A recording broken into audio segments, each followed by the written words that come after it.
आप देख रहे हैं राष्ट्रीय हिंदी न्यूज।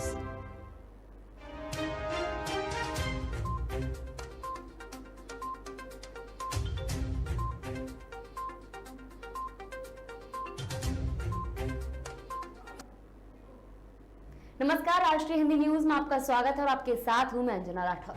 बढ़ते हैं खबरों की ओर। गाजीपुर के खानपुर पुलिस को बड़ी सफलता मिली है, जहां पुलिस ने गांजा तस्करों को धर दबोचा है। बताया जा रहा है कि अपर पुलिस अधीक्षक नगर, पुलिस अधीक्षक और क्षेत्राधिकारी सैदपुर के मार्गदर्शन में अपराध और अपराधियों के खिलाफ अभियान चलाया जा रहा है। अभियान के तहत वाहन चेकिंग के दौरान पुलिस ने 2 अभियुक्तों को गिरफ्तार कर लिया है और उनके कब्जे से 20 किलो गांजा, 3 अवैध असलहा, कारतूस बरामद किए हैं। बताया जा रहा है कि गिरफ्तार अभियुक्त अपने साथियों के साथ मिलकर अवैध तरीके से गांजे की तस्करी करने का काम करते हैं। फिलहाल पुलिस ने अभियुक्तों के खिलाफ मुकदमा दर्ज कर उन्हें जेल भेज दिया है। साथ ही पूछताछ के आधार पर आगे की कार्रवाई शुरू कर दी है। वहीं इस मामले में पुलिस अधीक्षक राम बदन सिंह का क्या कुछ कहना है, आइए सुनिए। शाम को थानाध्यक्ष खानपुर गश्त में थे तो उन्हें सूचना मिली कि कुछ लोग गांजे की तस्करी करते हैं और वो लेकर के आ रहे हैं। इस पर उन्होंने शादी वादी गांव के पास 2 लोगों को मोटरसाइकिल से आते हुए देखा तो रोका। उनकी तलाशी ली गई तो उसमें उनके पास से 20 किलो गांजा और दोनों के पास से एक अवैध असलहे बरामद हुए हैं। तो आज उनको गिरफ्तार करके जेल भेजा जा रहा है। बढ़ते हैं अगली खबर की ओर और बात करते हैं आजमगढ़ और रामपुर लोकसभा चुनाव की।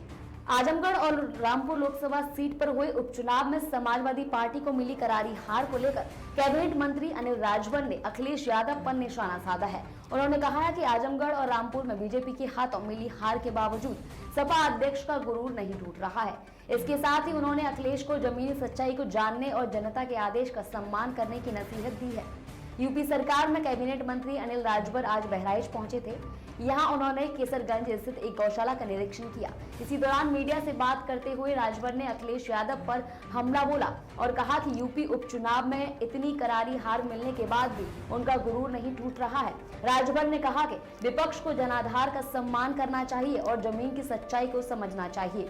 यूपी उपचुनाव में बीजेपी को मिली जीत से पार्टी काफी उत्साहित है। ये जीत इसलिए भी अहम हो जाती है क्योंकि 2024 में आम चुनाव होने हैं और अक्सर कहा जाता है कि केंद्र की सत्ता का रास्ता यूपी से होकर ही गुजरता है। दरअसल अखिलेश यादव ने हार के बाद बीजेपी पर मतगणना में गड़बड़ी करने और उम्मीदवारों का दमन करने को लेकर कई बड़े आरोप लगाए थे। आजमगढ़ और रामपुर लोकसभा सीट पर मिली हार को सपा के लिए बड़ा झटका माना जा रहा है, क्योंकि दोनों ही सीटों पर पहले सपा का कब्जा था। ये सीटें अखिलेश यादव और आजम खान के इस्तीफे के बाद खाली हुई थी, लेकिन उपचुनाव में बीजेपी ने सपा की गढ़ में सेंधमारी कर दी और जीत दर्ज कर ली।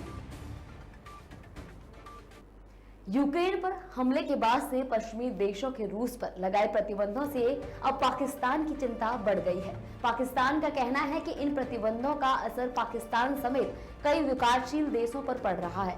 पाकिस्तान के विदेश मंत्रालय के प्रवक्ता आसिम इफ्तिखार ने कहा है कि रूस पर लगाए गए प्रतिबंधों का असर पाकिस्तान समेत कई देशों पर पड़ा है। उन्होंने इस्लामाबाद में पिछले हफ्ते एक वीकली प्रेस कॉन्फ्रेंस को संबोधित कर कहा कि रूस पर प्रतिबंधों का नकारात्मक असर पाकिस्तान पर पड़ रहा है। ये स्थिति पेचीदी होती जा रही है और आर्थिक चुनौतियों को और बढ़ा रही है। रूस पर प्रतिबंधों के बाद से अंतर्राष्ट्रीय बाजार में तेल की कीमतें आसमान छू रही हैं। इस तेल संकट का अन्य विकासशील देशों की तरह पाकिस्तान पर बुरा असर पड़ रहा है। वित्त मंत्रालय के प्रवक्ता का कहना है कि अगर पाकिस्तान रूस से तेल उत्पाद आयात करने की कोशिश करता है तो उसके सामने पश्चिमी देशों के प्रतिबंधों का जोखिम है। पाकिस्तान पश्चिमी प्रतिबंधों के डर से अरबों डॉलर की ईरान पाकिस्तान गैस पाइपलाइन परियोजना पूरी नहीं कर पाया। चीन के राष्ट्रपति शी जिनपिंग के ब्रिक्स सम्मेलन से पहले एक बिजनेस फोरम में रूस पर पश्चिमी देशों के प्रतिबंधों को खारिज करने के बयान के बारे में पूछने पर इफ्तिखार ने कहा कि और स्वीकार किया कि रूस पर पश्चिमी देशों की पाबंदी से पाकिस्तान की आर्थिक चुनौतियां बढ़ी हैं। उन्होंने कहा, सैद्धांतिक रूप से इन पाबंदियों को लेकर हमारा ऐतिहासिक रुख सबको पता है। हमारा मानना है कि अगर प्रतिबंध लगाना ही था तो संयुक्त राष्ट्र के जरिए अंतर्राष्ट्रीय स्तर पर उपलब्ध मैकेनिज्म के जरिए इन प्रतिबंधों को लगाना चाहिए था। इफ्तिकार ने आगे कहा कि यूक्रेन में स्थिति को लेकर हमने शुरुआत से ही हमारे रुख को स्पष्ट किया है, जिसमें कोई बदलाव नहीं आया है। ये स्थिति दुर्भाग्यपूर्ण है और इसके कई खामियाजे भुगतने पड़ेंगे, जिनका अंतर्राष्ट्रीय समुदाय पर गंभीर प्रभाव पड़ा है, विशेष रूप से पाकिस्तान जैसे विकासशील देशों पर। बता दें कि उनका ये बयान ऐसे समय में आया है जब रूस पर लगाए गए प्रतिबंधों की वजह से अंतर्राष्ट्रीय बाजार में तेल की कीमतें बढ़ी हैं और पाकिस्तान जैसे देशों को अपनी घरेलू जरूरतें पूरी करने के लिए महंगा तेल खरीदने को मजबूर होना पड़ा है। मध्य प्रदेश के गृह मंत्री डॉक्टर नरोत्तम मिश्र ने ऑल्ट न्यूज के सह संस्थापक मोहम्मद जुबैर को टुकड़े टुकड़े गैंग का हिमायती बताया है। बता दें कि दिल्ली पुलिस ने मोहम्मद जुबैर को सोमवार को गिरफ्तार किया है। पुलिस ने उन पर धार्मिक भावनाएं आहत करने के आरोप लगाया है। नरोत्तम मिश्र ने इसके साथ ही सामाजिक कार्यकर्ता तीस्ता सीतलवाड़ से पद्मश्री पुरस्कार वापस लेने की मांग की है। नरोत्तम मिश्र मंगलवार को भोपाल में अपने नियमित प्रेस कॉन्फ्रेंस को संबोधित कर रहे थे। इसमें उन्होंने कहा कि कथित पत्रकार मोहम्मद जुबैर टुकड़े टुकड़े गैंग का हिमायती था, इसीलिए दिग्विजय सिंह समेत सभी टुकड़े टुकड़े गैंग के समर्थक उसकी गिरफ्तारी का विरोध कर रहे हैं। उन्होंने कहा कि मराठी अभिनेत्री केतकी चितले मुंबई में गिरफ्तार हुई थी और 1 महीने तक जेल में बंद रही। उस पर उन्होंने ट्वीट नहीं किया क्योंकि वहां उनकी सरकार है। ये उनकी सोच और राजनीति को दर्शाता है और यही उनकी पतना का कारण भी है। गौरतलब है कि दिल्ली पुलिस ने मोहम्मद जुबैर को सोमवार को गिरफ्तार किया था। उन पर धार्मिक भावनाएं आहत करने का आरोप लगाया गया है। उनकी गिरफ्तार के विरोध हो रहा है। वहीं बीजेपी ने जुबैर की गिरफ्तारी का समर्थन करते हुए उन्हें जिहादी बताया है। ये अवार्ड वापसी गैंग की सदस्य थी और इन्हें जो पद्मश्री पुरस्कार दिया गया था, जो ऐसे लोग जिन पर सुप्रीम कोर्ट टिप्पणी कर दे, जिनके आचरण संदिग्ध हो जाए, जो जेल चले जाएं, इनको दिए गए जो कांग्रेस रीजन के अवार्ड थे, जो तुष्टीकरण के कारण से दिए गए थे तीस्ता जावेद जी को, ऐसे अवार्ड को वापस लिया जाना चाहिए, ऐसी मेरी मान्यता। बढ़ते हैं अगली खबर की ओर और बात करते हैं छत्तीसगढ़ की। छत्तीसगढ़ सरकार ने राज्य में कोरोना वायरस संक्रमण को बढ़ते देखते हुए उन्होंने अन्य राज्यों से आने वाले यात्रियों की कोविड-19 जांच करने के निर्देश दिए हैं। राज्य के जनसंपर्क विभाग के अधिकारियों ने सोमवार को ये जानकारी दी है। अधिकारियों ने बताया कि छत्तीसगढ़ सरकार ने राज्य में कोरोना संक्रमण के नियंत्रण के लिए हवाई अड्डों और अंतर्राज्यीय सीमा जांच चौकी पर अन्य राज्यों से आने वाले यात्रियों की कोरोना जांच करने के संबंध में निर्देश जारी किए हैं।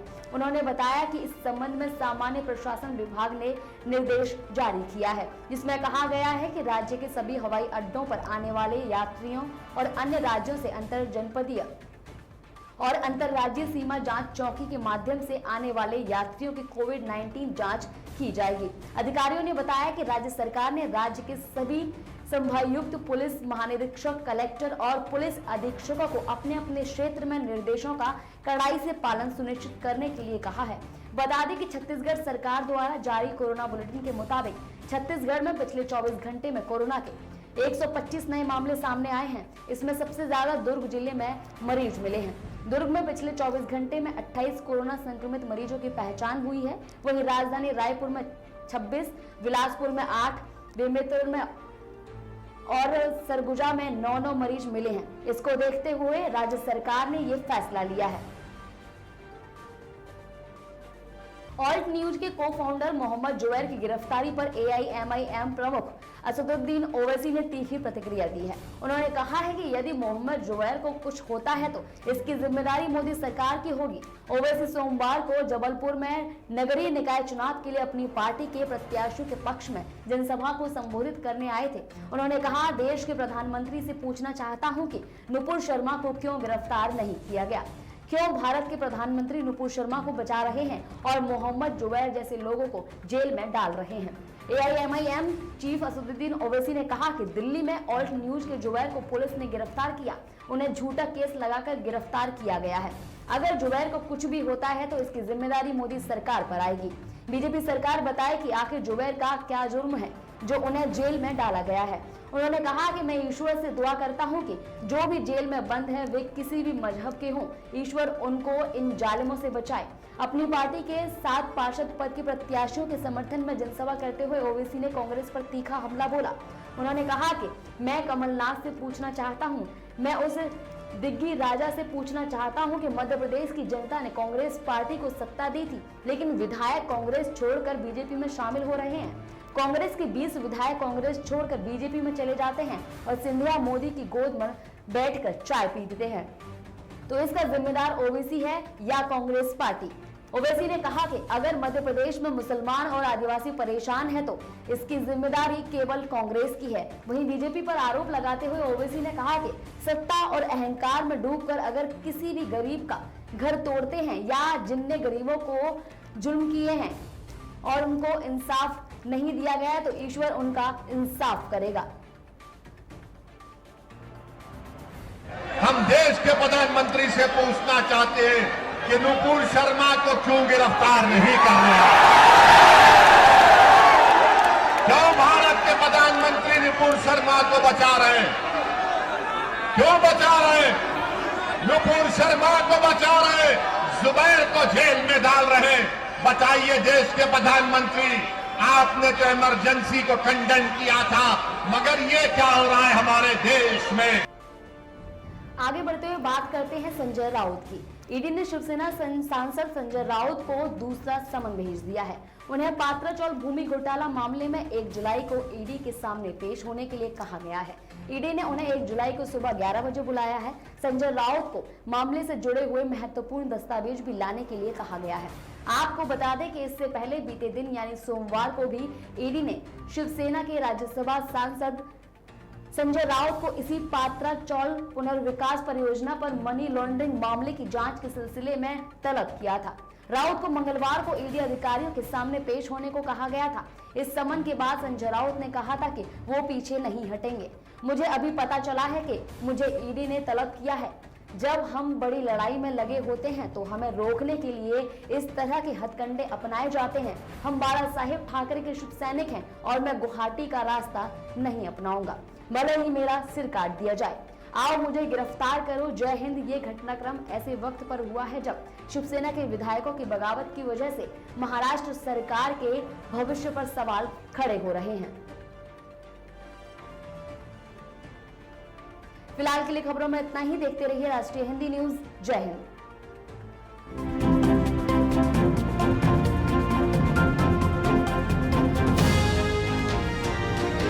आप देख रहे हैं राष्ट्रीय हिंदी न्यूज।